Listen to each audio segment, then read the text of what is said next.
Hi everybody, I'm Cameron, and my partner for this project is Viraj. We've seen a lot of ping pong themed robots in the literature. For our final project, we decided to put a spin on the theme and make an Iwa catch a ball using only a paddle and its wits, and we're excited to share it with you.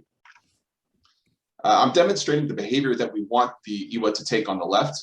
Our final controller design is going to be running on the right. I want you to note that there are two distinct phases in my motion. First, I bring the paddle close to the ball and try to match its velocity. And then I use minute and rapid movements to stabilize the ball. We mirrored the same two states in our Iwa using a finite state machine. The system we built was fairly straightforward.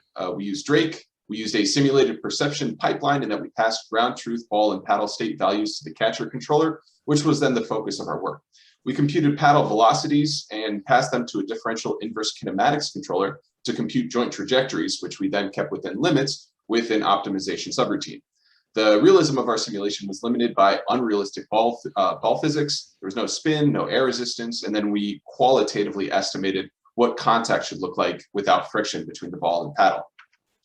For the initial catching phase of the controller, we decided to use high school physics. We modeled the paddle as a second projectile in the scene and then simply computed the equations of motion to bring it and the ball together with the same position and velocity.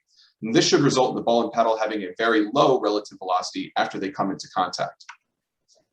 We used a closed loop PD controller in the stabilization phase. We aim to simply nudge the paddle towards the ball's position and then to bias the paddle back to its initial position. During the rotational phase, we use something like a closed loop proportional controller to rotate the paddle. We scale rotations based on the relative distance from the ball to the center of the paddle, and then we tweak the gains until the stabilization routine looks about right. Over the course of the project, we iterated on the catcher controller. We started with piecewise linear poses that we interpolated between, but that didn't give us enough control.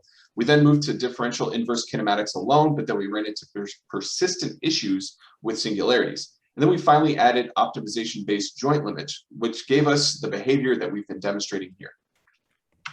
For evaluation of the different approaches, we ran a total of 9 different scenarios as shown in the figure, which differ in terms of the initial starting location of the ping pong ball and its initial velocity.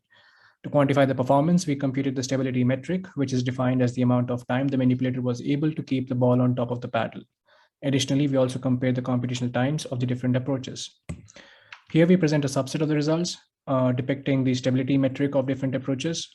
Clearly, the spatial projectile matching with SNOP model performed really well in terms of balancing the ball on its paddle for longer durations of time. For more comprehensive results, we encourage everyone to take a look at our report, which also highlights the computational times of these approaches.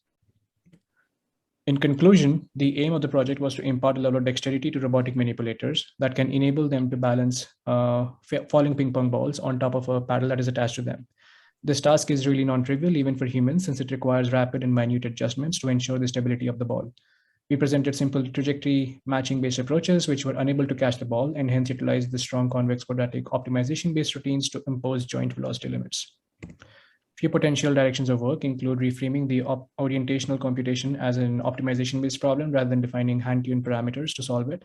We can also leverage some of the RL-based approaches for the purpose of learning effective stabilization, where we believe that a simple reward function that tries to minimize the distance between the ball and the paddle center should be enough. It would also be really nice to get to test the algorithms on a real robot.